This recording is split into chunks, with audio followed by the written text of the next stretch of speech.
Mahigpit na hawak ng babaeng piloto ang kanyang telepono, halatang inis ang tono ng kanyang boses. May isang binatilyong nagkakalat ng gulo sa pilot's lounge.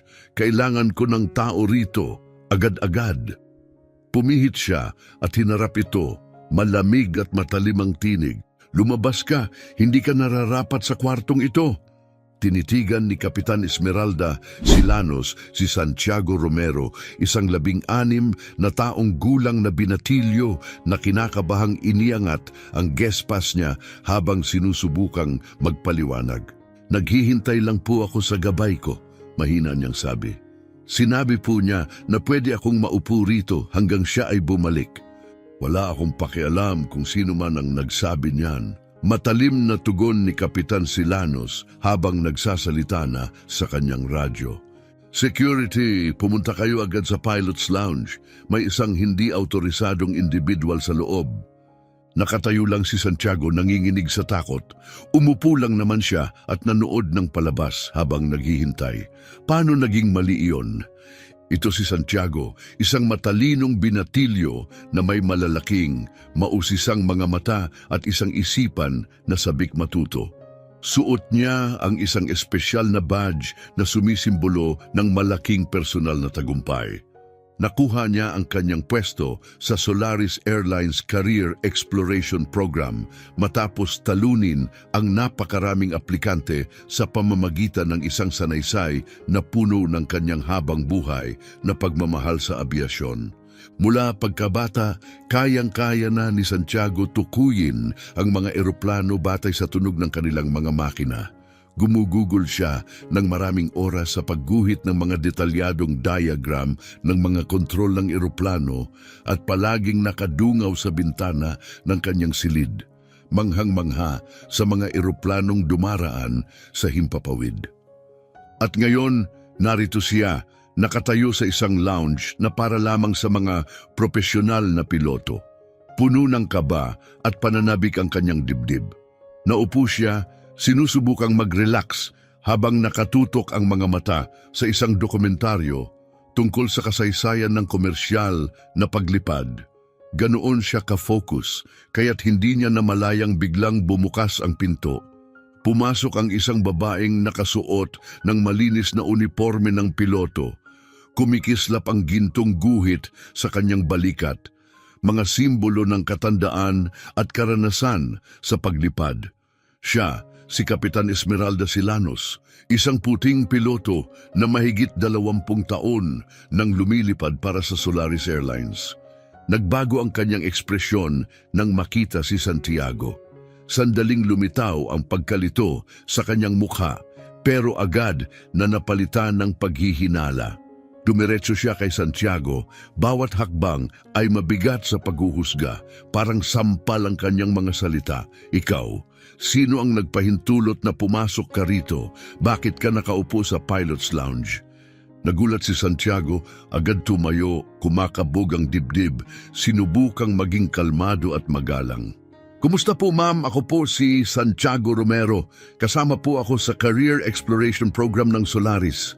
Naghihintay lang po ako sa gabay ko. Tumaas ang kilay ni Kapitan Silanos, bahagyang ngumiti ng may pangungutya. Career program o ano paman, hindi para sa gaya mo ang lugar na ito. Hindi ka dapat nandito, lumabas ka na. Parang pinagsakluban ng langit at lupa si Santiago. Dahan-dahan niyang itinuro ang kanyang ID badge para magpaliwanag pa. Pero ma'am, pinayagan po ako. Si Miss Reynolds po mula sa HR ang nagdala sa akin. Hindi pa man siya natatapos magsalita. Bigla nang hinablot ni Silanos ang kanyang badge mula sa leeg. Naputol ang lanyard na may malakas na tunog. Saglit niyang sinuri ito at naglabas ng mabagsik na pahayag. Hindi ito totoo. Alam ko na, hindi ka nababagay dito at wala kang patunay. Isa itong malaking paglabag sa seguridad. Nanlumo si Santiago. Nakatayo siya roon, hindi makapaniwala sa nangyari. Bago pa siya makagalaw, muli na namang nagsalita sa radyo si Kapitan Silanos. Pumunta kayo agad sa pilot's lounge. May isang nanghihimasok sa secure na lugar gamit ang peking ID. Maaaring seryosong banta ito. Nanginig ang katawan ni Santiago na puno na ang pasilyo ng mga nakikitinging staff na naakit sa lumalalang eksena. Dapat sana ito ang isa sa pinakamasayang araw ng kanyang buhay. Sa halip, naging isa itong masakit na alaala, hindi dahil sa kanyang ginawa kundi sa paraan ng pagtingin sa kanya ng iba. Ang kinabukasang pinaghirapan niyang buuin ay nasa bingit. Ang kanyang pangarap ay nilalapastangan, hindi dahil sa kabiguan, kundi dahil sa pagkiling. Nanatili siyang nakatayo sa sahig, halos pumatak na ang luha na pilit niyang pinipigilan. Sa kaibuturan niya, alam niyang ito ay simula pa lamang ng isang mas malaking laban.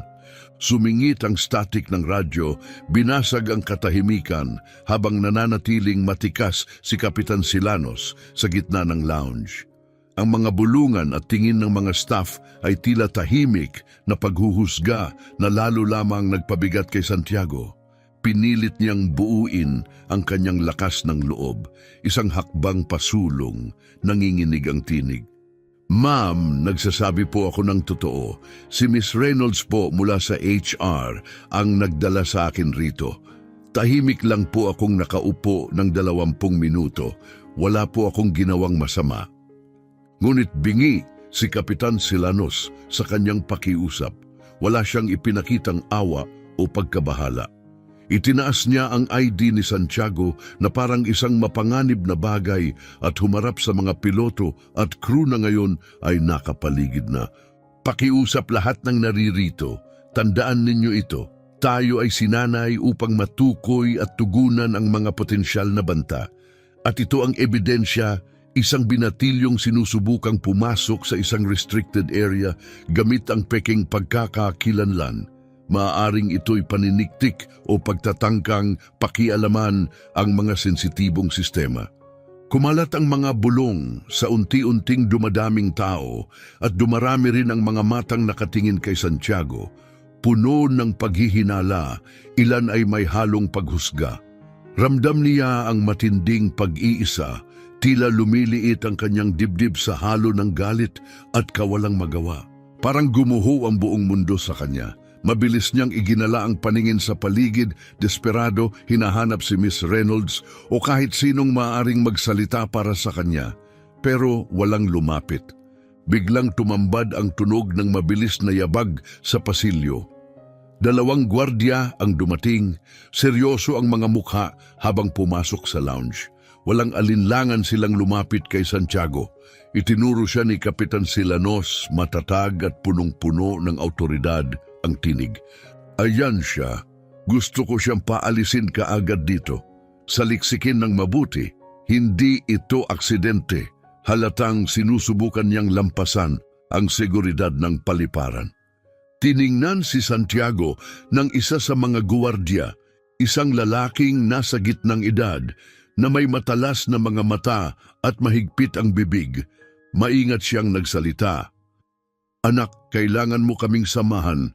Kailangang makumpirma ang pagkakakilanlan mo at alamin ang tunay na nangyari. Otomatikong umatras si Santiago, nanginginig ang boses pero pilit pinananatiling malinaw. Pangako po, nararapat po ako rito. Kasali po ako sa Aviation Experience Program. Pakiusap, kontakin niyo lang po si Miss Reynolds. Ipaliwanag niya ang lahat. Sumasang-ayon po ako. Nagsasabi po ako ng totoo. Ngunit bago pa makasagot ang gwardya, muling sumabat si Kapitan Silanos. Ayaw bigyan ng kahit kaunting pag-asa si Santiago. Hindi nagbago ang kanyang matigas na ekspresyon. Nasayang na ang oras natin. Pinasok niya ang isang secure zone gamit ang peking ID. Hindi namin ito minamaliit. Isa itong seryosong usapin ng seguridad, ng paliparan at kaligtasan ng abiasyon. Parang hatol ang kanyang mga salita. Mabilis na nanikip ang dibdib ni Santiago habang tila umiikot ang mundo sa paligid niya. Nanlamig ang kanyang palad at dama niya ang bigat ng kawalang katarungan. Parang kinukuyom ang kanyang buong katawan. Walang tumutulong, walang nagsasalita at wala siyang magawa upang mapaniwala sila. Lumapit palalo ang mga guwardiya, nanginginig ang mga kamay ni Santiago habang inilalabas ang kanyang telepono, paos na ang boses sa sobrang tensyon. Pakiusap, tawagan ko lang po ang tatay ko, siya ang makakapagpaliwanag ng lahat. Nagtiklop ng mga braso si Kapitan Silanos at may mapanirang ngiti sa kanyang labi habang may panlilibak na tono. Sige, tawagan mo, pero duda akong makakatulong siya at pagkatapos nito, sisiguraduhin kong pareho kayong matatanggal sa trabaho. Malamang janitor ang mga magulang mo rito sa paliparan dahil sa gulong dinulot mo. Tahimik ang buong silid. Bakas ang pagkiling sa kanyang mga salita at naramdaman ito ng lahat. Ngunit wala pa ring nagsalita. Nanatiling nakatayo si Santiago, hindi makagalaw, pinipigil ang pumatak ang kanyang mga luha. Nanginginig ang mga daliri habang itinatype ang numero ng kanyang ama. Umandar ang tawag, bawat pagtunog ay tila masakit at tumatagal sa katahimikan. Wala na siyang magawa kundi magdasal na sagutin ito ng kanyang ama. Ang tanging makakapagligtas sa kanya sa bangungot na ito, sa harap ng napakaraming mata. Habang patuloy ang pagring ng tawag, lalong sumisikip ang dibdib ni Santiago. Hindi niya inaalis ang tingin sa screen ng telepono, taimtim na nagdarasal na marinig ang boses ng kanyang ama. At habang tila bumabagsak ang lahat, isang bagay na hindi inaasahan ang nangyari. Biglang bumalik sa kanyang isip ang mga alaala, mainit at nakaaaliw, na pansamantalang nagpapaluwag ng bigat ng kanyang sitwasyon. Naalala niya na parang kahapon lang ang unang beses na siya ay sumakay ng eroplano. Ika-6 na kaarawan niya noon, katatanggap pa lang ng kanyang amang si Roberto Romero ng isang mahalagang posisyon sa Federal Aviation Administration. Bilang selebrasyon, lihim siyang pinaghandaan ng isang tour sa Dulles International Airport malapit sa Washington, D.C. Si Santiago, na noon ay isang munting batang punong-puno ng pagtataka, ay tumayo sa ilalim ng pakpak ng isang dambuhalang Boeing 777. Nakatingala habang ito'y lumilipad na parang isang higanting ibon. Ang sandaling iyon ay tumatak sa kanyang puso, punong-puno ng pagkamangha, tuwa, at isang matinding pangarap na balang araw ay makalipad din siya. Mula noon, hindi na siya tumigil sa pagtatanong. Naging sobrang interesado siya sa lahat ng bagay tungkol sa eroplano, paano ito gumagana, paano ito lumilipad, at paano ito ginagabayan ng mga piloto sa gitna ng unos.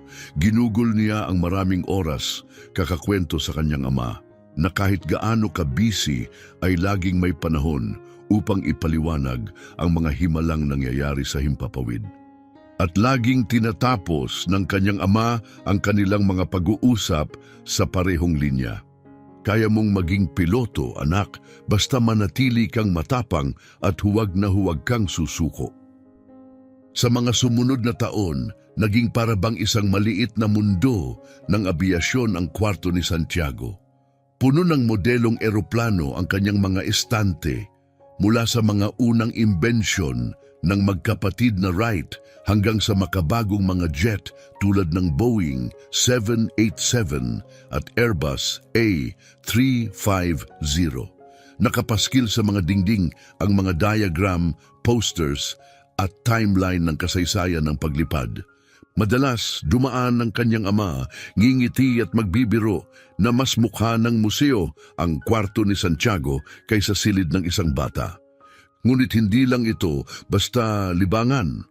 Buong puso niyang inaral ang abiasyon, ginamit ang mga flight simulator upang magsanay ng take-off, landing at kahit mga emergency landing. Pinagpuyatan niya ito gabi-gabi, madalas ay masyado ng gabi. Paulit-ulit siyang sinasabihan ng ina na matulog na, pero ang kanyang ama tahimik lang na nanonood. Punong-puno ng pagmamalaki, alam niyang ang bawat puyat ay hakbang patungo sa pangarap ng kanyang anak. Ngunit kailanmay hindi naging madali ang landas patungo sa pangarap ni Santiago. Sa paglipas ng mga taon, hinarap niya ang mga pagdududa, at pangungutya.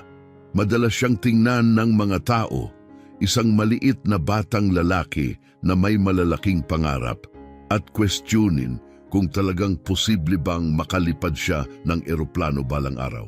Ang mga duda ay dumarating sa anyo ng mga bulong, komento at lihim na sulyap. At sa bawat pagkakataong tila mababasag siya ng mga sandaling iyon, laging naroon ang kanyang ama, si Roberto.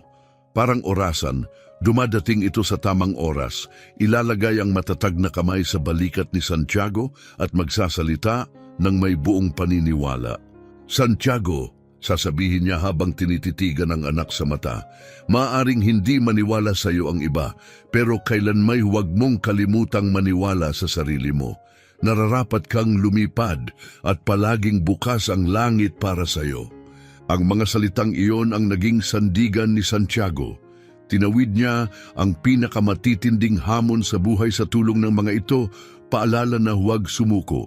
Kaya noong binuksan ng Solaris Airlines Special Aviation Experience Program ang aplikasyon para sa mga natatanging estudyante, alam niyang iyon ang kanyang pagkakataon, isang bihirang oportunidad na hindi niya maaaring palampasin.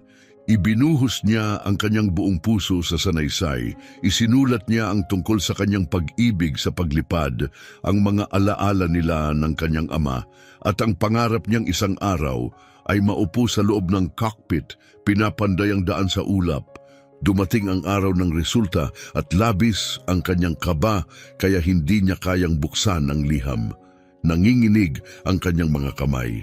Si Roberto ang siyang nagbukas nito para sa kanya. May ngiting abot tenga at luha sa mga mata, humarap siya kay Santiago at sinabing, "Nagawa mo, anak. Ikaw ang napili mula sa daan-daang aplikante." Napaluhod si Santiago sa bisig ng kanyang ama, hindi lang dahil sa tuwa kundi sa sukdulang ginhawa na sa wakas nakita at pinahalagahan ang kanyang mga taon ng pagsisikap, pagmamahal at pag-asa. Iyon ang lahat para sa kanya. Hindi lang ito tagumpay, ito ang patunay na siya'y may puwang sa mundong kanyang pinapangarap. Ngunit kahit sa kanyang pinakamatamis na imahinasyon, hindi niya inakala na ang unang araw ng programa, araw na dapat ay simula ng isang napakagandang paglalakbay, ay mauuwi sa isang karanasang napakasakit. Ang lamig ni Kapitan Silanos, ang kanyang di pagtitiwala at ang halos lantad niyang pagkiling ay parang mga talim na pumuputol sa pangarap na binuo ni Santiago habang buhay. Bawat salitang binitiwan niya, bawat tinging ibinato ay may iisang mensahe na sa kanyang paningin, ang batang gaya ni Santiago ay hindi nararapat dito, na ang kanyang kulay at pinagmulan ay laging magiging hadlang. Mahigpit na hawak ang kanyang telepono, pilit pinanatiling matatag ni Santiago ang sarili. Nilunok niya ang bukol sa kanyang lalamunan, paulit-ulit sa isip ang tinig ng kanyang ama. Paalala na may karapatan siyang mangarap at may mas matibay siyang dahilan upang ipaglaban ito. Sa sandaling iyon, napagtanto niya, hindi lang ito basta hindi pagkakaunawaan. Isa itong pagsubok, isang labanan para sa kanyang kinabukasan. At kahit gaano pa ka-inosente o ka-unfair ang sitwasyon, naniwala pa rin siyang darating ang kanyang ama upang iligtas siya mula sa bangungot na ito. Ngunit ang alaalang panandaliang naging kanlungan niya ay nawasak muli nang marinig niyang muling umaling-awngaw ang mabibigat na yabag sa silid. Dalawang panibagong security officer ang pumasok, nakasuot ng kulay abong uniforme, matalim ang mga mata at hindi mabasa ang ekspresyon. Pinagmasdan nila ang lounge, malamig ang mga titig at agad na itinuon kay Santiago na para bang isa siyang seryosong banta. Hindi na siya nag-isip, atras siya ng isang hakbang. Wala naman siyang ginawang mali, pero bigla siyang nakaramdam na parang isa siyang kriminal. Ang isa sa mga guwardya matangkad at nakakatindig balahibong tingnan ang unang nagsalita. Walang emosyon ang kanyang tinig, ngunit mabigat ang dating. "Binata, ipaliwanag mo agad ang sarili mo. Paano ka nakapasok sa pilot's lounge?" Kumakabog ang dibdib ni Santiago habang sinusubukang pakalmahin ang paghinga. Bagaman natatakot, pinilit niyang maging mahinahon upang makapagsalita. Ako po si Santiago Romero. Kasama po ako sa Career Experience Program ng Solaris. Si Miss Tanya Reynolds mula HR ang nagdala sa akin dito kaninang umaga, pero kinailangan po niyang umalis saglit. Tahimik na nakinig ang opisyal, pagkatapos ay tumingin kay Kapitan Silanos na para bang hinahanap ang kumpirmasyon.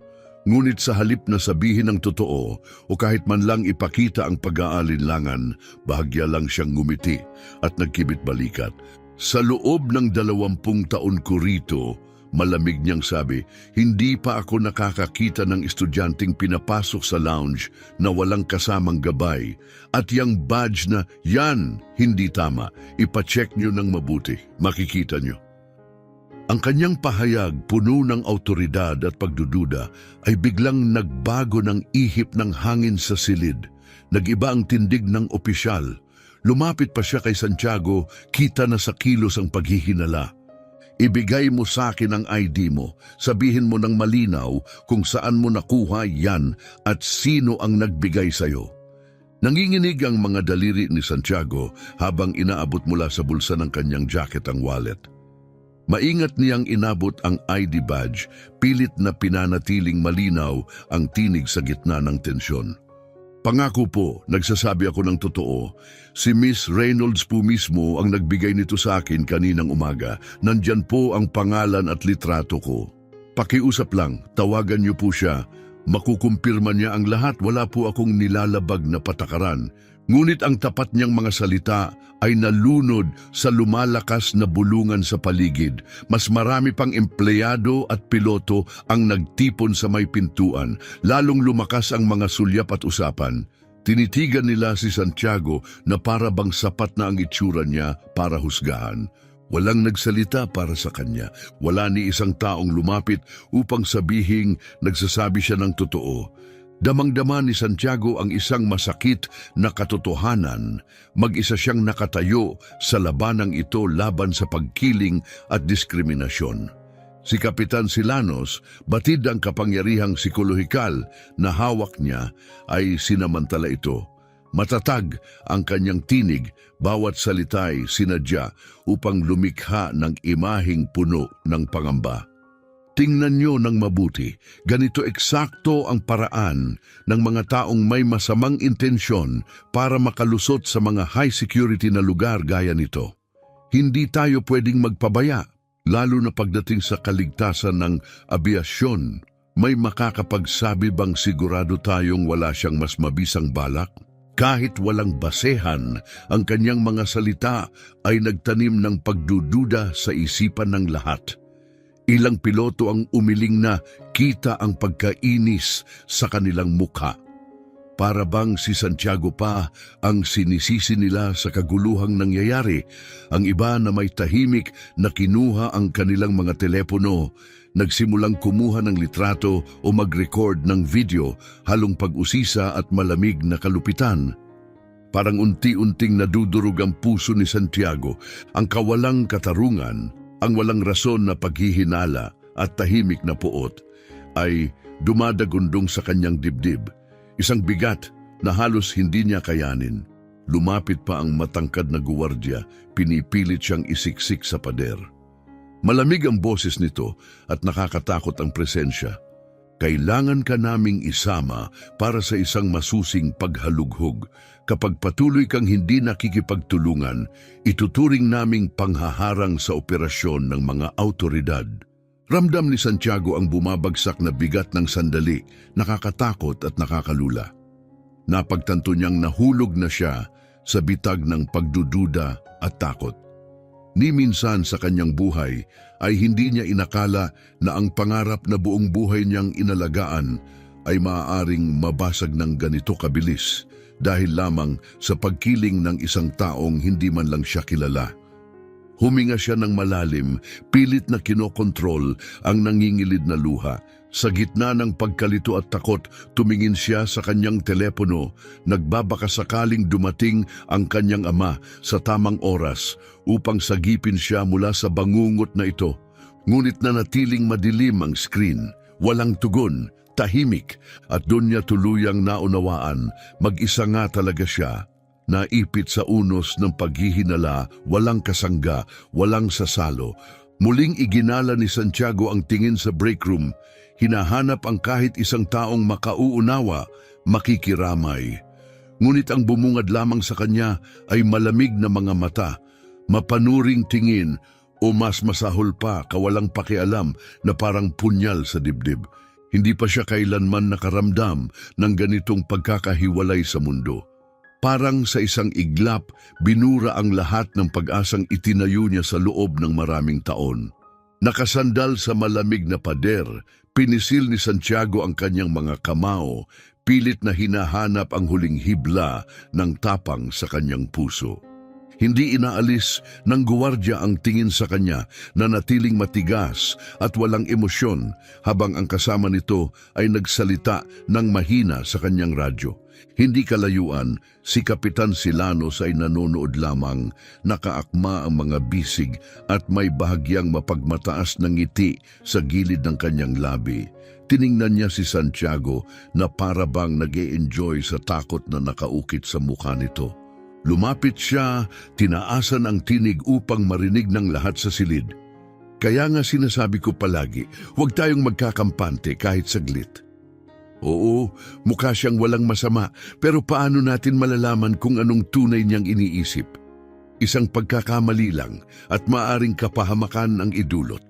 Tila sibat ang mga salitang iyon, ginawang mula sa isang estudyanteng may malaking pangarap si Santiago, tungo sa isang imahe ng banta sa mata ng mga nakapaligid. Kita niya ito, ang takot, pag-aalala at pati galit nakaukit sa mga mukha ng mga taong dati iniidolo niya, mga taong pinangarap niyang maging katulad balang araw. Hindi na niya kinaya, nabiyak ang kanyang tinig nang sa wakas ay nagsalita siya, nanginginig sa damdamin, "Pakiusap. Pwede ko po bang tawagan ang tatay ko? Nangangako po akong wala akong ginawang masama. Siya po ang makakapagpaliwanag. Pakiusap lang." Tinitigan siya ng gwardya ng matagal. Sa kamarahang tumango, may bahid ng alinlangan. Agad na dinampot ni Santiago ang telepono, nanginginig ang mga daliri habang tinatype ang numero. Mabilis ang tibok ng puso niya, mababaw ang paghinga. Bawat pagtunog ng tawag ay parang habambuhay, pinipiga ang kanyang damdamin. Tahimik siyang nagdasal na sana sagutin ito ng kanyang ama. Ngunit patuloy ang katahimikan, bawat segundo'y lalo lamang pinapalakas ang takot sa kanyang dibdib. Habang naghihintay, patuloy ang pagsasalita ni Silanos sa mga taong nakapaligid. Matatag pa rin ang tinig, punong-puno ng pagdududa. Sanay kami sa ganitong klaseng kilos. Ang mga taong may masamang balak, palaging mukhang inosente. Gagawin nila ang lahat ng tunog makatwirang paliwanag para takpan ang tunay nilang layunin. Ilang beses ko na itong nakita at ang kilos niyang ito talagang kahina-hinala. Muling kumalat ang bulungan sa grupo. Mas marami pang tingin ang bumaling kay Santiago. Ngayon ay punong-puno ng pangamba. Sa paningin ng mga tao, hindi na siya isang binatilyong puno ng pag-asa. Isa na siyang panganib. Isang taong dapat layuan, isang taong dapat katakutan. Hindi makapaniwala si Santiago sa nangyayari. Ilang sandali pa lang ang nakalipas, punong-puno ng pangarap ang kanyang kinabukasan. Ngunit, sa isang iglap, lahat iyon ay unti-unting nawawala. Dahil sa isang kasinungalingan mula sa isang taong hindi man lang siya kilala. Lubos na nauunawaan ni Santiago kung gaano kabigat ang nakataya.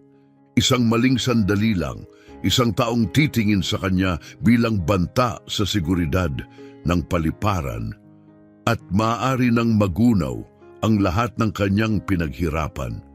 Sa isang iglap ang pangarap niyang maging piloto, pangarap na matagal na niyang iniingatan, ay maaaring tuluyang maglaho. Ang kanyang reputasyon, ang posibilidad ng scholarship at lahat ng oportunidad sa larangan ng abyasyon ay pwedeng maglaho na lamang, mabura dahil sa isang malupit at walang batayang paghuhusga. At sa wakas, tumigil na sa pagring ang telepono. Sumabog sa katahimikan ang boses ng kanyang ama, matatag at tiyak. Santiago, anong nangyayari? Ngunit imbes na pag-aanin ng loob ni Santiago, ang pamilyar na boses ng ama ang siyang tuluyang gumiba sa kanyang emosyonal na pananggalang. Binalot siya ng takot at panik at halos hindi na niya maibuka ng malinaw ang kanyang mga salita. Dad, nasa airport ako. Akala nila sumugod ako sa pilot's lounge. Hindi sila naniniwala. Hindi ko na alam ang gagawin. Nagkaroon ng mahabang katahimikan sa kabilang linya. Para kay Santiago, tumigil ang pag-ikot ng mundo. Pagkatapos, sumagot ang kanyang ama, kalma, malinaw at punong-puno ng determinasyon. Santiago, makinig ka, manatili ka lang diyan, papunta na ako ang bahala rito. Sa ilang simpleng salitang iyon, bumuhos ang luha ni Santiago. Ang bigat ng lahat ng tiniis niya ay biglang kumawala. Halong ginhawa at takot ang sumalubong sa kanya, parang alon na sumampal sa kanyang buong pagkatao. Napansin ni Kapitan Silanos ang luha at hindi niya pinalampas ang pagkakataong lalo pa siyang saktan. Ngumiti siya ng mapanira at nagsalita ng malakas upang marinig ng lahat. O tatawag ka na ngayon sa daddy mo? Tipikal, sana inisip mo yan bago ka nagkunwaring may karapatan kang narito. Tumama ng matindi ang insulto, ngunit nanatiling tahimik si Santiago, mahigpit na hawak ang telepono, binibilang ang bawat segundo hanggang sa dumating ang kanyang ama. Sa sandaling iyon, hindi pa siya kailanman nangailangan ng ama ng ganoon kalalim. Lahat ng kanyang pinaghirapan, ang kanyang kinabukasan, pagkatao at layunin ay nakalaylay sa isang hibla. At tanging ang kanyang ama ang maaaring sumalo sa kanya mula sa nakakatakot na pagkakalaglag na ito. Ngunit habang naghihintay siya, patuloy pa rin ang pag-etyo ng malulupit na salita ni Silanos sa kanyang isipan. Bawat isa'y mas matalim kaysa sa huli. Sa halip na gumaan ang sitwasyon, lalo pang lumala ang mga tingin sa kanya. Lalong lumalim ang paghuhusga sa paligid. Nakita ni Silanos ang kahinaan niya at tulad ng isang mandaragit, tinarget ito. Pumwesto siya sa gitna ng break room, nakatindig ng matikas at tinaasan palalo ang boses, tila isang hukom na magpapataw ng hatol. Pinagmasdan niya ang buong silid sa katinitigan si Santiago ng malamig. Tinaasan palalo ang boses upang masiguradong maririnig pa sa labas ng kwarto. Gusto kong maintindihan ng lahat kung gaano ito kaseryoso. Hindi lang ito simpleng pagkakamali na pwede nating isantabi. Hindi lang siya basta napadpad sa restricted area. Maaaring isa siyang industrial spy. Maaaring sinusubukan niyang magnakaw ng kumpidensyal na impormasyon mula sa ating airline. Bumagsak ang katahimikan sa silid, parang makapal na usok. Nanginig si Santiago, mabilis ang tibok ng kanyang puso, napatigil ang kanyang paghinga. Isang espiya dahil lang nakaupo siya sa pilot's lounge habang nanonood ng dokumentaryo? Paanong umabot sa ganito kabaliwang sitwasyon? Sa isang iglap, mula sa pagiging abalang estudyante, naging banta siya sa lahat. Hindi lang sila nagagalit o nagdududa ngayon, alarma na ang nararamdaman ng mga tao. Lalong lumakas ang mga bulong-bulungan. Mas marami pang mata ang bumaling sa kanya, punong-puno ng pagkabahala at hindi paniniwala. Sa sandaling iyon, para bang dinudurog ang dignidad ni Santiago sa ilalim ng mga tingin at bulong, nilalapastangan ng tahimik, ngunit malupit na paghusga. Ngunit hindi pa roon tumigil si Silanos, lalo pang tumalim ang kanyang boses, may halong panlilibak at lason. Tumawag daw siya sa mga magulang niya. Ano sila, janitor dito sa airport? Baka doon nagsimula to. Pinapasok nila ang anak nila habang kunwari naglilinis. Sino ba talaga ang may alam kung ano ang totoo nilang pakay? Biglang may mga nagtawanan sa paligid. May ilan pang nagkatinginan, halatang may sinasadyang panunuya. Kumalat ang mga ngising mapanghamak na parang apoy na mula ang mukha ni Santiago sa hiya. Nanginginig ang buong katawan niya, hindi na dahil sa takot, kundi dahil sa galit at kahihiyan. Pinisil niya ng napakatindi ang kanyang mga kamao hanggang sa bumaon na ang mga kuko sa balat. Pilit na pinipigil ang luhang nagbabanta ng bumagsak. At ang lalong nagpabigat sa sakit, ang lalong tumarak sa kanyang puso ay nang isinama ni Silanos sa kanyang pangiinsulto ang ama niya. Si Roberto Romero, hindi lang basta tatay niya, siya ang taong pinakamingha niya. Isang lalaking buong buhay ay inialay sa abyasyon, nagsilbi ng dekada para sa kaligtasan ng lipad, at naging haligi ng integridad at dangal. Si Santiago mismo ang nakasaksi kung paano ito humarap sa mga emerhensya ng may tapang, kung paano ito nagsolusyon ng mga imposibleng problema kahit walang tulog, at kung paanong laging inuuna ng kanyang ama ang kabutihan ng iba. At ngayon, maririnig niyang ganun-ganun na lang itong ininsulto ni Silanos. Itinuring na isa lang janitor, ginawang biro para lang may pagtawanan ng lahat. Higit pa iyon sa kaya niyang tiisin. Doon mismo sa harap niya, pinanood ni Santiago na tila hindi makapaniwala habang si Kapitan Silanos ay walang awang binababa sa katauhan ng lalaking pinakamahal at hinahangaan niya ang kanyang ama sa isang biro lamang. Ang kahihiyan, ang hayagang pag-atake sa dangal at pagkatao ng kanyang ama ay tila isang suntok sa dibdib. Halos gumuho siya. Pero sa kung anong paraan, nanatili siyang nakatayo. Tinitigan niya si Silanos sa mata at kahit may bakas ng sakit sa kanyang mga titig, may apoy rin itong taglay, isang tahimik na tapang. Alam niyang kritikal ang sandaling ito. Kapag nagpakita siya ng kahit kaunting galit o kahinaan, gagamitin niyon ni Silanos, ipapako siya sa krus ng pag-aakalang siya'y may kasalanan. At hindi niya hahayaan iyon. Nahuli ni Silanos ang kanyang titig. Sa isang iglap tila nabigla siya na hindi tuluyang gumuho si Santiago. Ngunit sa halip na umurong, lalo pang tumindi si Silanos. Para bang kailangan niyang patunayan sa iba at higit sa lahat sa sarili niya na tama siya sa lahat ng hinala niya. Muli niyang tinaasan ng boses, punong-puno ng drama at kunwaring pagkaalarma. Isipin niyo na lang kung ano ang pwedeng mangyari kung hindi natin siya naharang ngayon. Isang pagkakamali lang, isang sandaling nakaligtaan at maaaring nalagay sa panganib ang daan-daang pasahero. Kaya't kailangan nating manatiling mapagmatsyag palagi. Sa pagkakataong ito, nagsimula ng tumango ang ilang ulo sa paligid. Ang mga taong kanina ay hindi interesado, ngayon ay nag-uusap-usap na. Ramdam ni Santiago ang ihip ng hangin. Lumalalim, lumalalim, mas madilim kaysa kailanman. Parang unti-unting pinupunit ang kanyang puso. Nilunok niya ang bumabara sa kanyang lalamunan. Pilit na kinokontrol ang kanyang damdamin. At sa wakas, sa tinig na nanginginig ngunit matatag, nagsalita siya. "Ma'am, hindi po ako espiya at hindi po janitor ang mga magulang ko. Pakiusap, tigilan niyo na po ang pangiinsulto sa kanila." Ngunit ang tapat niyang pakiusap ay tila lalong nagpasaya kay Silanos. Ngumiti siya ng malamig at nagsalita sa tonong puno ng pekeng inosente. "Ay, hindi naman ako nangiinsulto. Naglalatag lang ako ng posibilidad. Minsan kasi masakit lang talaga ang katotohanan." Halos hindi na siya kayang suportahan ng kanyang mga binti.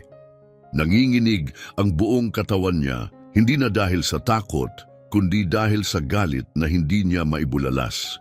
At kahit ganun, hindi siya bumigay.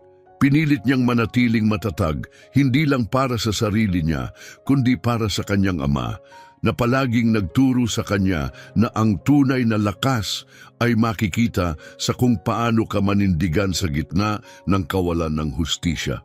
Kaya't nanatiling tahimik at nakatayo si Santiago, kinukuyom ang bawat salitang parang lason ni Silanos at tiniis ang lamig ng pagtanggi ng mga tao sa paligid niya. Wala na siyang magawa kundi maghintay. Hintayin ang kanyang ama, hintayin ang pagwawakas ng bangungot na ito. Paulit-ulit niyang inuusal sa sarili, kaunting tiis na lang, kailangan kong maging matatag. Dahil sa kaloob-looban niya, alam niya, hinding-hindi siya pababayaan ng ama niya. Ngunit kahit iyon ay hindi sapat para mawala ang sakit. Patuloy ang pag-etyo ng mga salitang mapanakit ni Silanos sa kanyang isipan. Bawat isa ay parang talim. Ang bawat matang nakatingin sa kanya ay tila mga tanikala, mahigpit na bumabalot sa kanyang dibdib, lalo pang humihigpit habang tumatagal. Hirap na siyang huminga, bawat hinga ay mas mabigat, Parang bibigay na ang tuhod niya sa bigat ng lahat, pero nanatili siyang matatag. Ang tanging pinanghahawakan niya ngayon ay ang telepono sa kanyang kamay, ang huling lifeline niya. Dahan-dahan, ibinaba ni Santiago ang kanyang ulo, sinusubukang patatagin ang paghinga. At sa nanginginig na mga daliri, muli niyang dinayal ang numero ng kanyang ama. Bawat beep ng linya ay parang kulog, lalong nagpapakaba sa kanyang dibdib. At sa wakas, dumaan ang boses ng kanyang ama. Santiago, ako to. Ayos ka lang ba? Sa mismong sandaling iyon, ang pamilyar, matatag at kalmadong tinig ng kanyang ama ay halos tuluyang nagpabagsak sa kanya. Lahat ng damdaming pinipigil niya mula kanina ay biglang bumulwak. Nabiyak ang kanyang boses habang nagsalita, halos hindi na makahinga sa halong takot at kawalang magawa. Dad, sinabi nila espiya raw ako. Akala nila pinasok ko yung lugar. Wala ni isa man lang na nakikinig. Pakiusap, puntahan mo na ako. Nagkaroon ng katahimikan, hinawakan ni Santiago ang hininga, tila nahinto ang kanyang puso habang hinihintay ang sagot. At dumating ito, matatag, buo at mapanatag. Santiago, makinig ka ng mabuti. Huwag kang padadala sa takot. Huwag kang mawawala sa sarili mo. Papunta na ako sa airport ngayon na. Manatiling matatag. Pangako, hinding-hindi ko hahayaang tratuhin ka ng ganito muli. Ang matatag at makapangyarihang tinig ng kanyang ama ay tila sinag ng liwanag na bumaon sa nakakalunod na kadilimang halos lumamon na kay Santiago. Ang tinig na iyon, ang tinig na kilala niya buong buhay, ay taglay ang lakas, katiyakan at pangakong magkakaroon ng hustisya. Huminga ng malalim si Santiago, mabilis na pinunasan ng luha sa sulok ng kanyang mata. Hindi siya maaaring bumigay ngayon. Hindi kung kailan papalapit na ang kanyang ama, handa siyang ipaglaban, ibalik ang kanyang dangal, at sagipin ang pangarap na ngayon ay nakalaylay na lang sa isang sinulid. Ngunit bago pa siya tuluyang makabawi, muling nagsalita si Kapitan Silanos, matulis at mapanakit ang boses, para bang hindi niya matanggap na si Santiago ay nakadama pa ng kahit kaunting pag-asa. Malinaw, malakas at sinadyang iparinig sa lahat ang kanyang mapanirang mga salita. Aba, napakadramatikong tagpo. Siguro papunta na ang daddy niya mula sa shift niya bilang tagalinis para sagipin ang mahal niyang anak. Pero paumanhin, wala kaming panahon para sa mga sentimental na eksena. May mga patakaran kaming sinusunod. May mahihinang halakhak na kumalat sa paligid. Bumalik ang mga mapanghamak ng ngiti at sulyap. Nagsimula na namang uminit ang paligid sa lason ni Silanos. Bawat salita, bawat tawa ay lalong nagpabigat sa dibdib ni Santiago. Ang kawalang katarungan ay sobrang lalim na, nanginginig na ang kanyang mga kamay. Pero kahit ganon, kinagat niya ang kanyang labi at nanatiling matatag. Tinitigan niya si Silanos ng may tahimik na paglalaban. Hindi siya papayag na magapi. Napansin ni Silanos ang pagbabago sa kanyang tingin, ang pagtanggi niyang umatras, at tinaasan niya ang kilay. Hindi niya inaasahang makakakita ng ganitong uri ng lakas. Pero sa halip na umurong, lalo pa siyang naging marahas. Wala na siyang balak umatras ngayon, masyado na siyang lumayo. Bumaling siya sa mga security officer at nagsalita ng marahas, puno ng inip. Kung hindi darating agad ang mga magulang niya, alisin niyo na siya rito. Sobra na ang oras na sinayang natin. Nagatubili ang 2 guwardiya, halatang hindi sigurado. Pero kalaunan, napilitan silang gumalaw papalapit kay Santiago. Naghandang muli si Santiago, lahat ng kalamnan niya ay nanigas.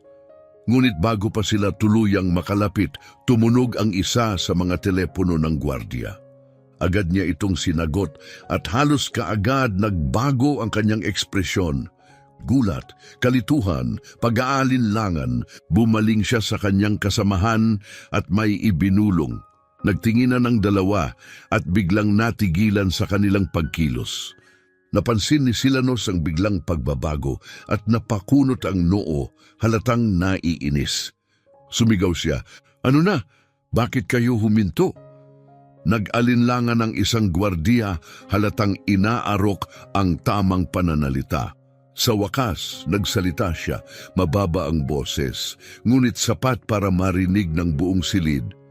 "May natanggap kaming abiso na isang matataas na opisyal mula sa FAA ang papunta rito. Gusto nilang sila mismo ang humawak ng sitwasyon. Inutusan po kaming maghintay." Sa ilang segundo, tila nabigla si Silanos, bumagsak ang maskara, pero mabilis din siyang nakabawi at may mapanuyang tawa ang isinagot. "Ang FAA? Talaga hindi na ako makapaghintay kung sinong napakahalagang opisyal ang may oras para lumusong dito para lang sa isang batang ito." Narinig ni Santiago ang bawat panlalait, ngunit sa pagkakataong ito, hindi na siya natinag. Tumindig siya ng mas matuwid. Ang puso niya ay hindi na natitinag, kundi pinatatatag ng katotohanang alam niya kung sino ang paparating. Ang kanyang ama, si Roberto Romero, ang lalaking higit niyang hinahangaan sa lahat. Ang lalaking buong buhay ay inialay para sa kaligtasan sa abyasyon. At ang lalaking ngayoy paparating na hindi lang bilang ama, kundi bilang isang iginagalang na lider na may kapangyarihang tapusin na ang kabaliwang ito. Ang hangin sa loob ng pilot's lounge ay biglang naging mabigat, masikip, parang bagyong paparating. Walang kumikilos, walang nagsasalita. Pati ang mga gwardiya ay natigilan, naiipit sa utos ni Silanos at sa bigat ng bagong balitang natanggap nila. Nanatiling nakatayo si Silanos, nakayakap ang mga braso, ang paay pabigla-biglang tumatapik sa sahig, halatang naiinis. Alam niyang unti-unti na siyang nawawalan ng kontrol. Si Santiago naman patuloy na kumakapit sa nalalabi niyang lakas. Nangangalog pa rin ang kanyang mga tuhod, masakit pa rin ang kanyang dibdib, ngunit hindi siya bibigay. Malapit na ang kanyang ama at bigla, binasag ng static ang katahimikan mula sa radyo ng isang gwardiya. Sumunod ang isang malinaw at makapangyarihang boses. "Pansin sa lahat ng unit, papasok ang VIP personnel sa pilot's lounge. Siguraduhing maayos ang espasyo at maghanda sa pag-asiste." Biglang nanigas ang lahat sa silid. Nagtinginan sila patungo sa pinto. Nagbago ang ihip ng hangin. Mula sa pag-aalinlangan, naging tensyon, naging kaba na tila alon na bumalot sa buong kwarto. Muling bumungad ang mga bulungan. "Sino yon? Bakit ngayon?" Lumalim ang ekspresyon ni Silanos. Lumapit siya sa isa sa mga gwardiya, ang boses ay mababa pero puno ng inis. "Anong VIP ang basta-basta papasok ngayon? May seryosong issue tayo sa seguridad dito. Sinasabi ko sa inyo, paalisin niyo na agad ang batang yan." Ngunit hindi gumalaw ang 2 security officer. Sa halip, umiling sila, matatag ngunit tahimik. Isang mensaheng hindi na kailangang bigkasin ang lumipat sa pagitan nila at ni Kapitan Silanos. "Wala na ito sa iyong kamay." At ilang sandali pa, bumukas ang pinto ng break room ng may lakas. Ang tunog ng kumpiyansang mga yabag ay kumalat sa makintab na sahig. Tumingala si Santiago at sa mismong sandaling nagtama ang kanyang mga mata sa siluetang papalapit sa kanya, sumabog ang kanyang damdamin. Ang kanyang ama, si Roberto Romero, hindi lang basta ama kundi ang administrator ng Federal Aviation Administration. Sa kanyang likuran, isang grupo ng matataas na opisyal ng FAA ang sumunod, pawang nakasuot ng maayos at formal na kasuotan. Ang kanilang presensya'y agad nagbago ng enerhiya sa buong silid. Nagbago ang ihip ng hangin sa isang iglap. Bumagsak ang katahimikan na parang makapal na kurtina. Tumigil ang lahat ng usapan. Lahat ng ulo ay sabay-sabay na lumingon. Sa isang iglap, ang buong kwarto ay tila huminto sa paghinga. Nanigas si Silanos, ang dating mapagmataas niyang ekspresyon ay tuluyang gumuho na palitan ng pagkagulat at hindi makapaniwala. Ang lalaking tinawanan niya na inakala niyang isang tagalinis ay isa pala sa pinakamakapangyarihang tao sa larangan ng abiasyon sa buong Amerika. Nawala ang kulay sa kanyang mukha. Dire-diretsong lumapit si Roberto Romero kay Santiago, hindi nagaksaya ng kahit isang hakbang. Ang kanyang mukha ay puno ng agarang pag-aalala at matinding malasakit. Ipinatong niya ang isang matatag at maaliwalas na kamay sa balikat ng kanyang anak at sa tinig na kalmado pero puno ng init, sinabi, "Santiago, ayos ka lang ba? Nandito na ako, tapos na ito." Ang mga simpleng salitang yun ay parang lifeline, parang liwanag na sumilay sa gitna ng dilim. Sa sandaling iyon, alam ni Santiago, ligtas na siya. Namuo ang mga luha sa kanyang mga mata at tuluyang bumagsak, hindi dahil sa takot, kundi dahil sa labis na ginhawa. Narito na ang kanyang ama at hindi na siya nag-iisa. Hinaplos ni G. Romero ang balikat ng anak ng marahan, saka siya humarap. Mabagal ngunit may bigat kay Kapitan Silanos. Nagbago ang tono ng kanyang boses. Ngayon dala na nito ang buong bigat ng kanyang autoridad. "Ako si Roberto Romero, administrator ng Federal Aviation Administration. Buong linaw na naiparating sa akin kung ano ang nangyari sa anak kong si Santiago Romero sa paliparang ito." Huminto siya saglit, hinayaang manahimik ang paligid. Lubos akong nababahala sa nalaman kong siya ay tinrato ng may paghihinala, hinusgahan at inakusahang walang basehan ng walang anumang malinaw na dahilan. Napabuka ang labi ni Silanos, pinipilit makapagsalita. Nang sa wakas ay nakalabas ang tinig, mahina at nanginginig ito. "Ginoo Romero, hindi ko po alam na anak niyo siya. Sumusunod lang po kami sa mga patakaran pangkaligtasan." Ngunit tinaas ni Roberto ang kamay, pinutol ang kanyang paliwanag, kalmado, matatag at walang kapatawaran. "Ligtas na operasyon ang lagi nating pangunahing layunin, ngunit may malaking kaibahan sa pagitan ng pagsunod sa patakaran at pang-aabuso sa posisyon. Nagbitaw kayo ng malulubhang paratang na walang batayan. Pinahiya niyo ang isang binatilyo sa harap ng mga profesional, hindi dahil sa katotohanan, kundi dahil sa sarili niyong pagkiling. Ngayon, iniikot niya ang tingin sa buong silid.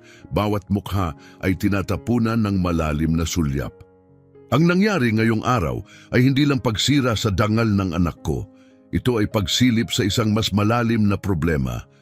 Isang kulturang puno ng paghihinala, ng kayabangan, ng pagturing sa mga taong walang kapangyarihan na parang wala silang halaga.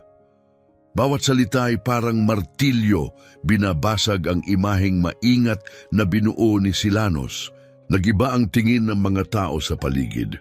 Mga kasamahan niya na kanina'y tahimik, ngayon ay nakatingin na sa kanya ng may kakaibang ekspresyon. Paghuhusga, pagkabigo, maging pagkasuklam. Nakatayo si Silanos, matigas ang katawan, ngunit ang isip ay gulo-gulo na sa bigat ng lahat. Wala na ang talim ng kumpiyansa sa kanyang tindig. Ibinaling niya ang kanyang mga mata sa sahig, walang nasabi. At sa katahimikang iyon, si Santiago ay nanatiling nakatayo sa tabi ng kanyang ama. Nanginginig pa rin ng bahagya, ngunit mas matatag kaysa kanina. Sa kanyang dibdib, unti-unting bumabalik ang katahimikan.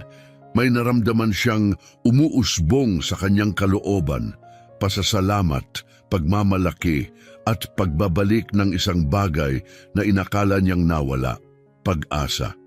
Ngayon, nauunawaan na niya kung gaano kabilis makain ng kawalang pag-asa ang isang tao. Ngunit ngayon rin niya natutunan, kasing bilis din ng pagbabalik ng pag-asa kung may taong handang lumaban para sa iyo at sa tabi ng kanyang ama na itataguyod muli ang kanyang pangalan, naririnig sa wakas ang kanyang boses, muling natagpuan ni Santiago ang kanyang pag-asa. At kasama nito ang kanyang dangal. Ang pagdating ni Roberto Romero ay hindi lamang nagpanumbalik sa dangal ni Santiago. Binago nito ang buong balanse ng kapangyarihan sa silid. Ang bangungot na dinanas ni Santiago, ilang minuto lamang ang nakaraan, ay unti-unting nagiging isang makasaysayang pag-ikot ng tadhana. Ang katotohanang matagal nang nilamon ng paghihinala at pagkiling ay ngayoy muling lumilitaw sa harap ng lahat.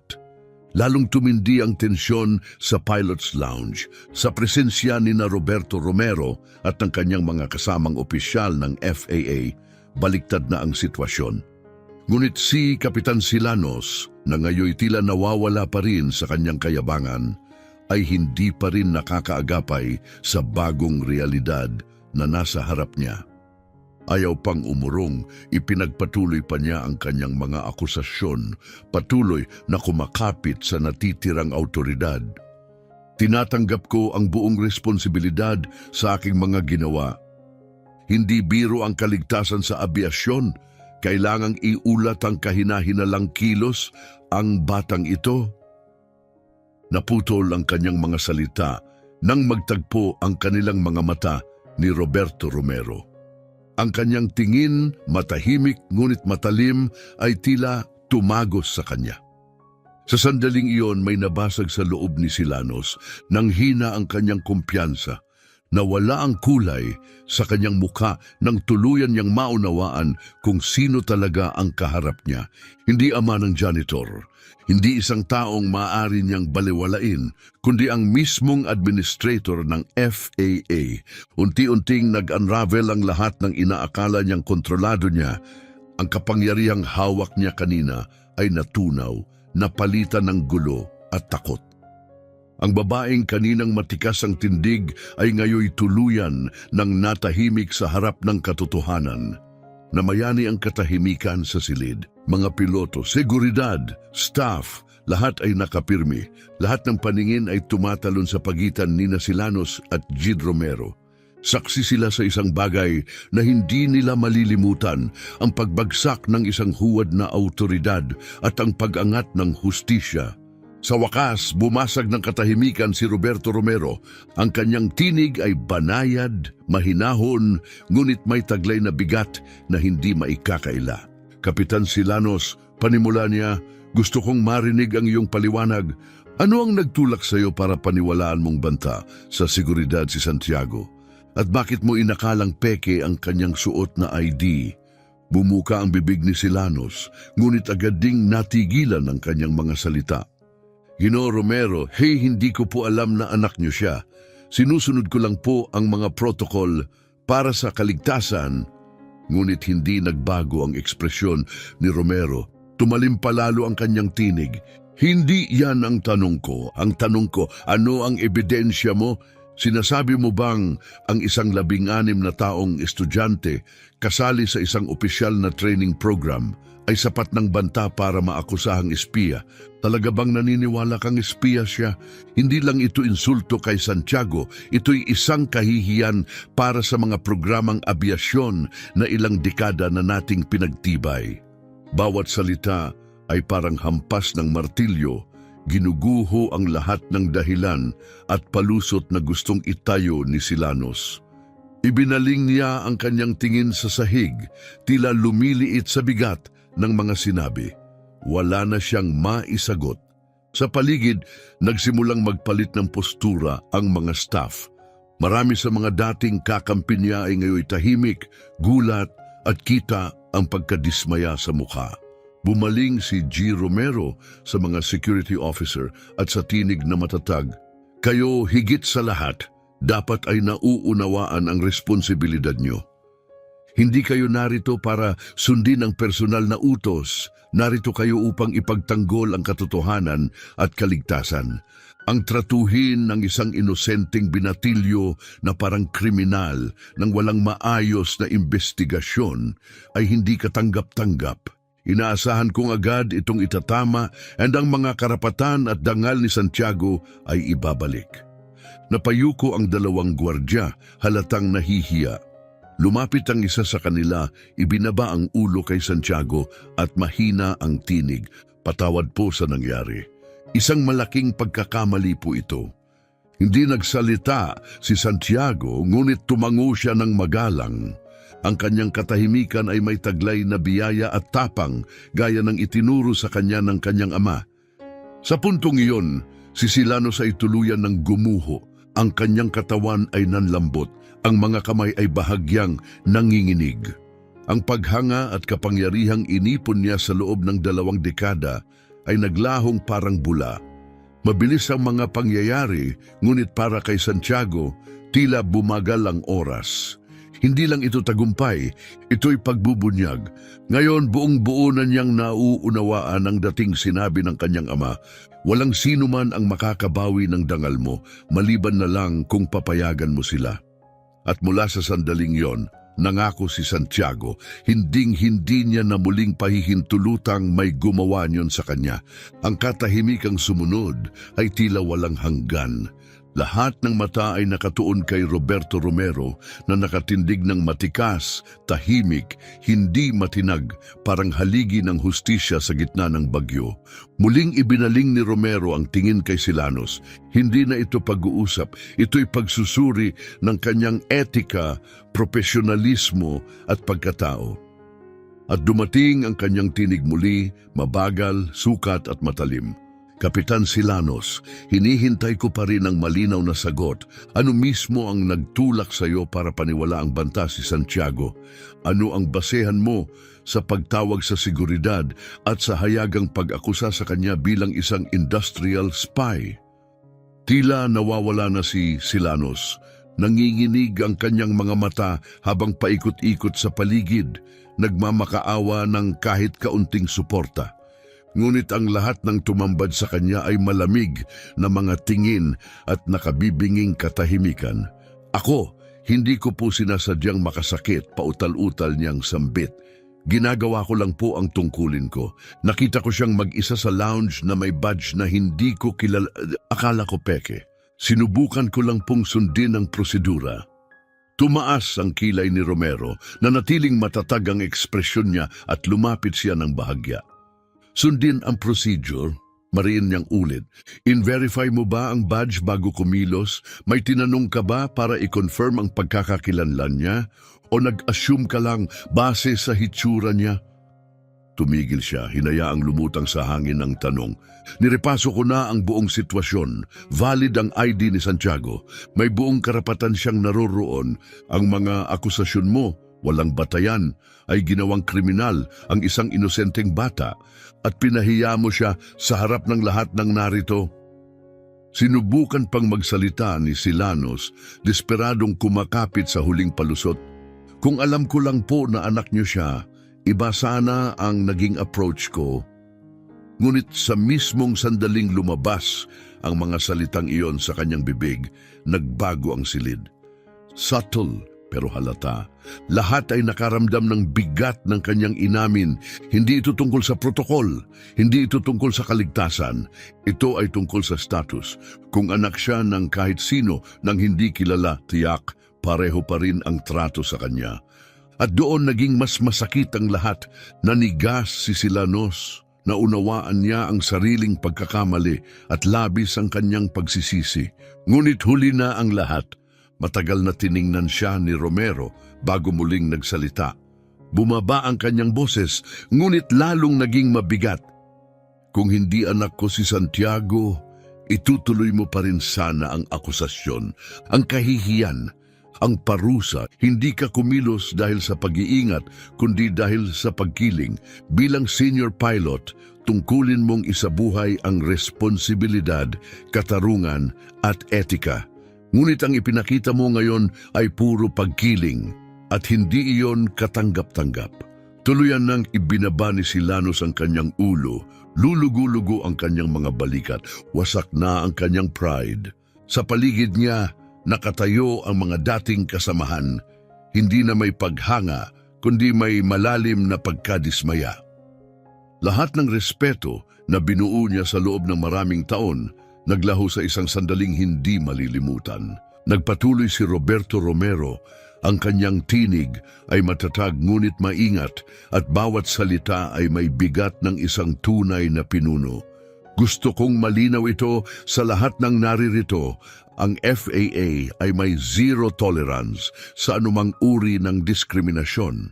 Sa abiasyon, ang tungkulin natin ay hindi lamang ang tiyakin ang kaligtasan sa himpapawid, kundi pati ang katarungan at respeto sa lupa. Hindi na dapat maulit ang ganitong insidente.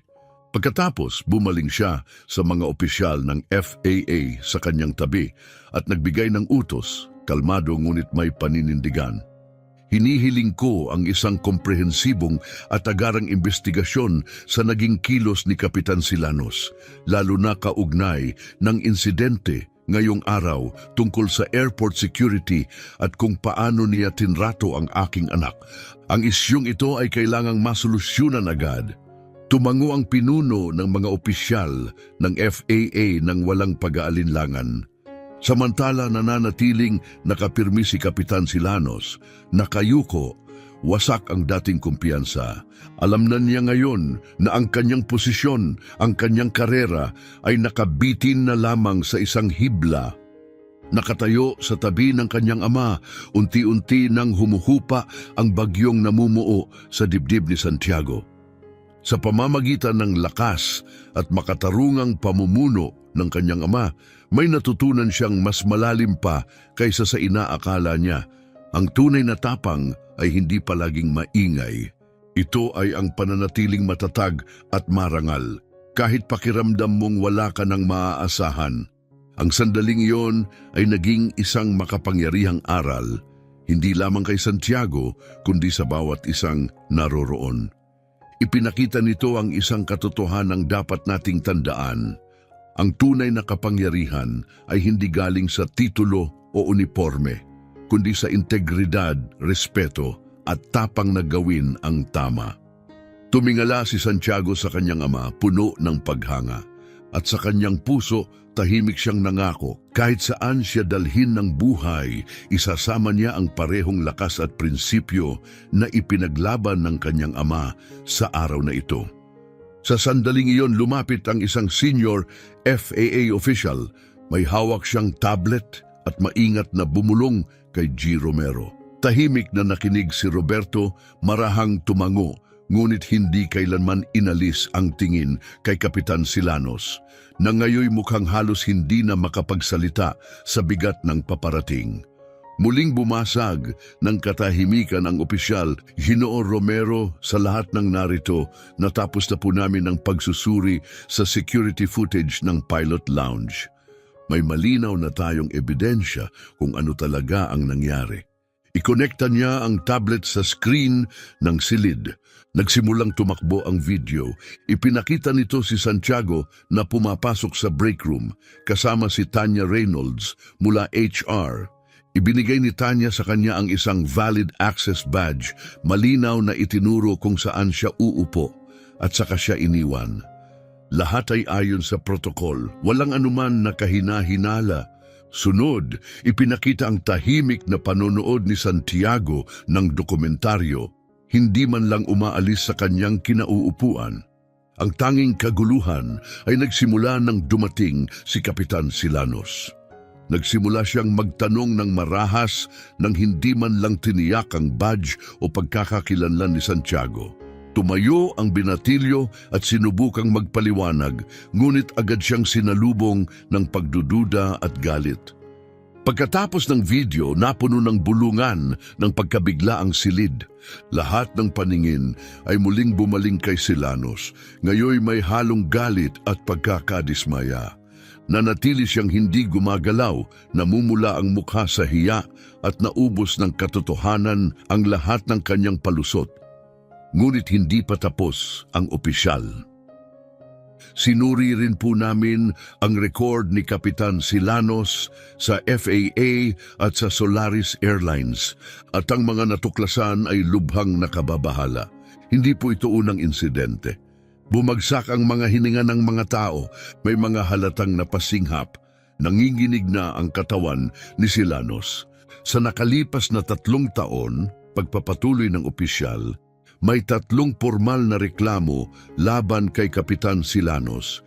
Lahat ay may kinalaman sa diskriminasyon laban sa mga staff at pasaherong may kulay. Malinaw ang pattern, paulit-ulit na insidente, walang basehang paratang at mapaminsalang pag-aakusa batay sa personal na pagkiling. Mas matalim pa ito kaysa sa kahit anong nasabi kanina. Hindi lamang ito pagkakamali. Ito'y paglalantad ng mas malalim na problema. Nabulabog ang silid. Ang mga taong dating humahanga kay Silanos ay ngayon ay nakatitig sa kanya, puno ng pagdududa, galit at panlulumo. Si Santiago, nakatayo pa rin sa tabi ng kanyang ama, ay nakaramdam ng isang buhol-buhol na emosyon, gaan sa dibdib na lumabas na ang katotohanan. Lungkot na may ganitong klaseng kawalang katarungan na naganap. Tumingin siya kay Roberto Romero na naroon pa rin, matikas, kalmado at buong-buo. Ang lalaking hindi lang siya ipinagtanggol, kundi lumaban para sa isang mas malalim na prinsipyo, hustisya, dangal, pagkakapantay-pantay, at ngayon hindi na nakatago ang katotohanan. Sa wakas, nagtangkang magsalita si Silanos. Ang kanyang boses ay mahina, halos wala ng lakas. Patawad, hindi ko intensyong makasakit. Nabahala lang ako para sa kaligtasan. Pakiusap, Ginoo Romero, bigyan niyo pa po ako ng isa pang pagkakataon. Ngunit hindi na tinag si Roberto Romero. Ang kanyang tinig ay nanatiling matatag, malamig, ngunit hindi malupit. Kapitan Silanos, aniya, ang mga pagkakamali ay maaaring patawarin. Ngunit ang paulit-ulit na paglabag, lalo na kung nakaugat sa pagkiling, ay isang mas mabigat na usapin. Tiningnan niya ang buong silid, saka muling bumaling sa kanya. Ang kapatawaran ay para sa mga handang akuin ang buong responsibilidad, para sa mga handang matuto at magbago. Ang nakita natin ngayon ay hindi isang simpleng pagkukulang, kundi isang paulit-ulit na pag-uugali. Huminga siya ng malalim at ibinagsak ang huling hatol. Klaro at walang alinlangan, walang lugar ang discrimination sa industriya ng abiasyon. Hindi ngayon, hindi kailanman. At sa sandaling iyon, ang huling salita ay hindi lamang mula sa isang ama na ipinagtanggol ang kanyang anak, kundi mula sa isang leader na tumindig para sa tama. Tumigil si Roberto Romero, matatag ang kanyang tingin habang pinagmasdan ang bawat isa sa silid, sinisigurong tatama at lalapat ang kanyang mga susunod na salita. Gusto kong malinaw ito sa bawat isa sa inyo. Panimula niya kalmado ngunit walang pag-aalinlangan ng boses. Walang puwang ang pagkiling at diskriminasyon sa abiasyon o sa alinmang propesyon. Ang sandaling ito ay hindi lang leksyon para kay Kapitan Silanos. Isa rin itong paalala sa ating lahat tungkol sa mga tunay na halagang dapat nating panindigan. Katarungan, dangal at respeto para sa isa't isa. Nakatayo si Santiago sa tabi ng kanyang ama, punong-puno ng damdaming hindi na kayang ilarawan ng salita. Namugbog sa kanyang dibdib ang pagmamalaki. Ito'y hindi lamang pagtatanggol, kundi isang pahayag, isang sandali ng katotohanang inihayag sa paraang maririnig ng buong mundo. At habang umalingaw-ngaw ang huling salita ni G. Romero sa loob ng lounge, muling nanahimik ang lahat. Ngunit ngayon, hindi na ito katahimikan ng takot o tensyon.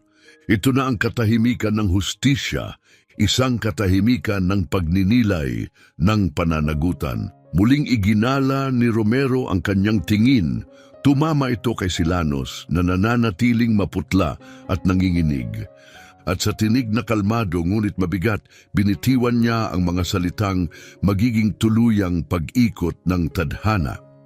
Bilang administrator ng Federal Aviation Administration, Opisyal kong sinususpinde si Kapitan Esmeralda Silanos sa aktibong tungkulin, epektibo agad. Inuutos ko ang isang buong investigasyon kasama ang Solaris Airlines upang suriin ang kanyang asal, mga desisyong may kinalaman sa kaligtasan at ang kabuuan ng kanyang profesional na pag-uugali.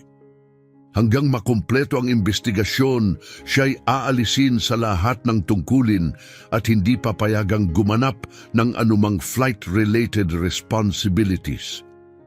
Bawat pangungusap ay tila martilyong bumagsak, eksakto at walang pasubali.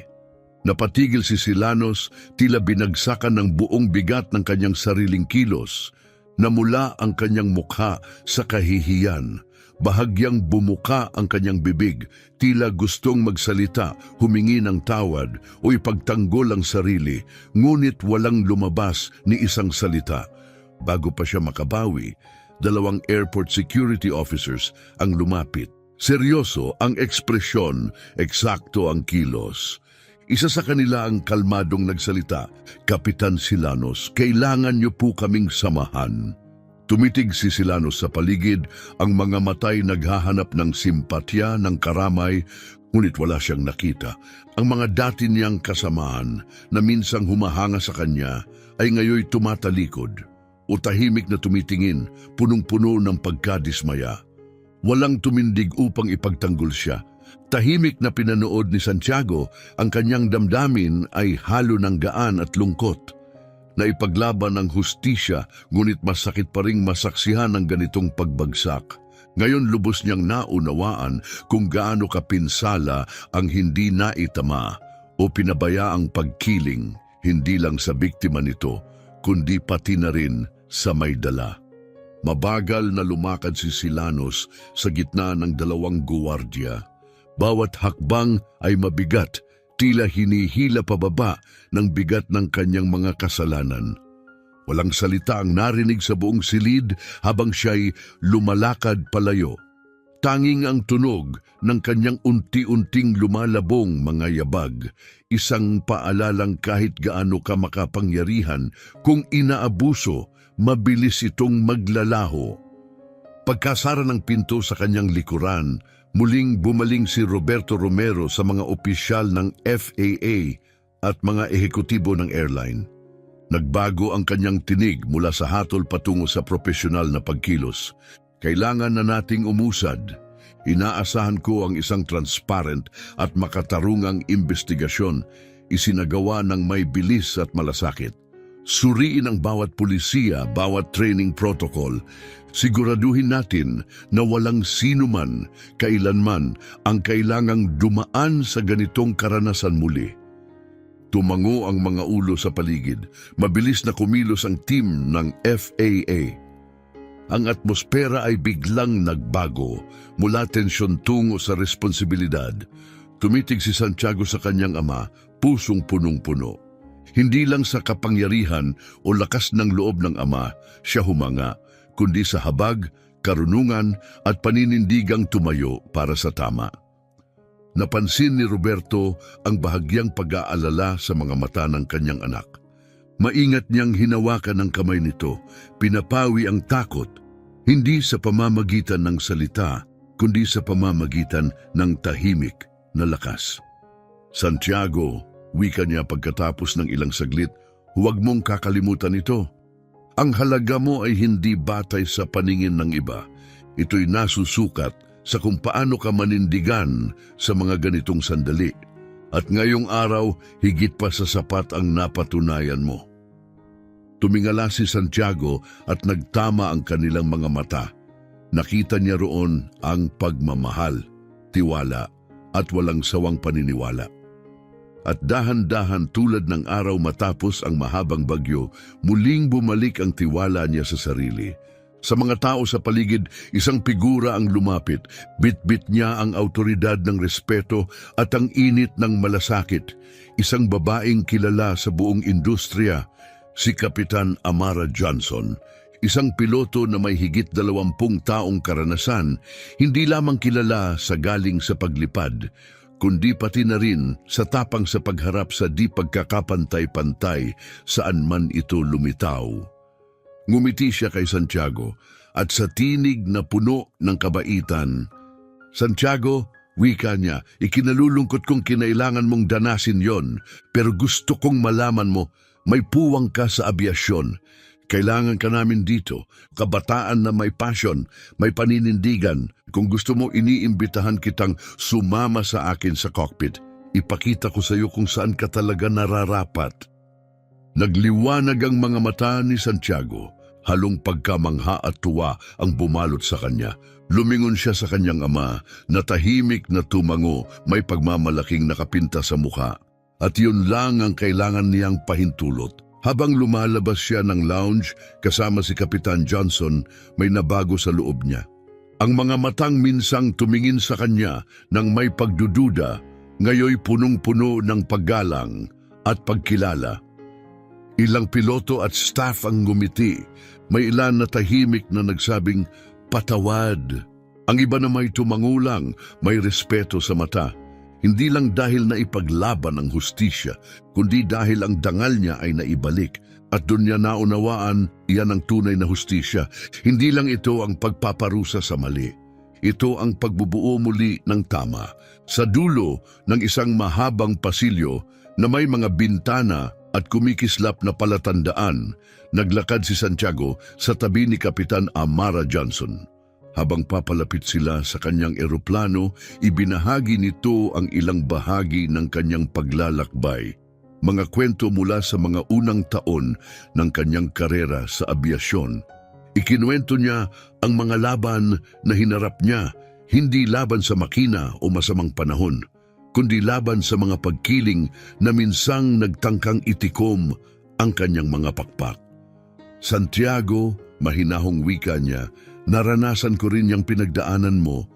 Naramdaman ko rin ang hapdi ng hinusgahan, kinwestiyon, hindi dahil sa ginawa ko, kundi dahil sa kung sino ako. May mga araw na gusto ko nang sumuko, pero napagtanto ko ang isang mahalagang bagay, ang pinakamabisang paraan para mapagtagumpayan ang pagkiling ay hindi galit, kundi ang patunay na karapat-dapat tayong naroroon.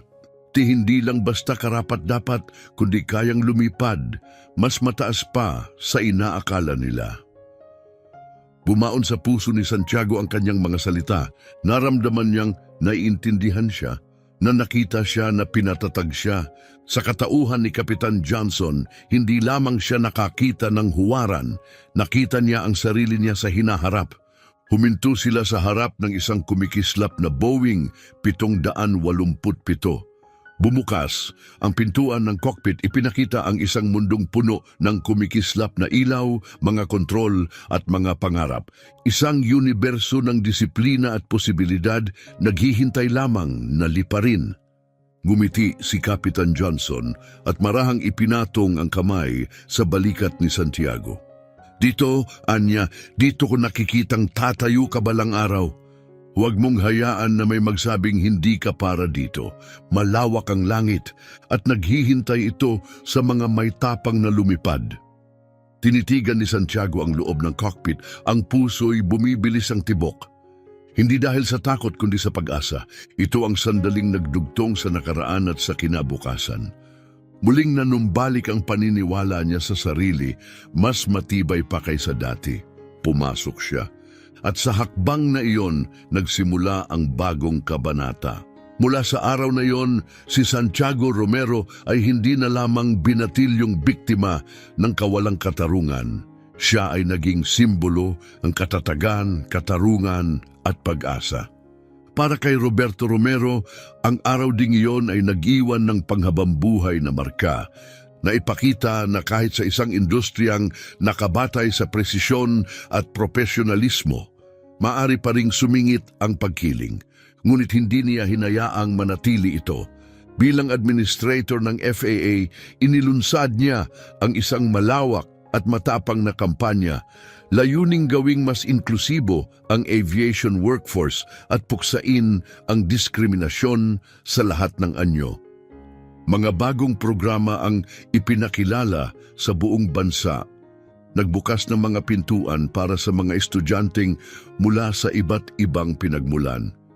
Hindi lang ito pagsasanay, kundi pagbuo ng kamalayan, pagkakaisa at bagong kultura ng paggalang sa industriya. At malinaw ang mensahe, walang pangarap ang dapat mabigo dahil lamang sa pagkiling. Kumalat ng mabilis ang kwento ni Santiago. Ginawa siyang youth ambassador ng FAA. Naglakbay siya sa mga paaralan, workshops at aviation expos. Ibinahagi niya ang kanyang karanasan, bukas, totoo at may layunin. Hindi na siya natakot magsalita. Humaharap siya sa mga kabataan at tahasang sinasabi ang kanyang katotohanan. Oo, hinusgahan ako dahil sa aking hitsura. Oo, masakit. Pero natutunan ko rin na kapag nanindigan ka, kapag pinanghawakan mo ang katotohanan, ang hustisya ay lilitaw. Ipinapaalala niya sa kanila ang pagiging iba ay hindi kahinaan. Ito'y lakas.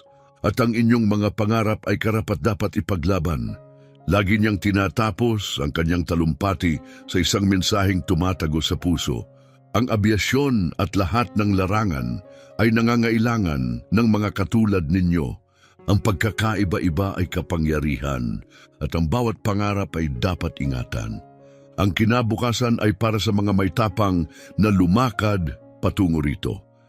Tuwing sinasabi niya ito, dumadagundong ang palakpakan. At madalas may luha.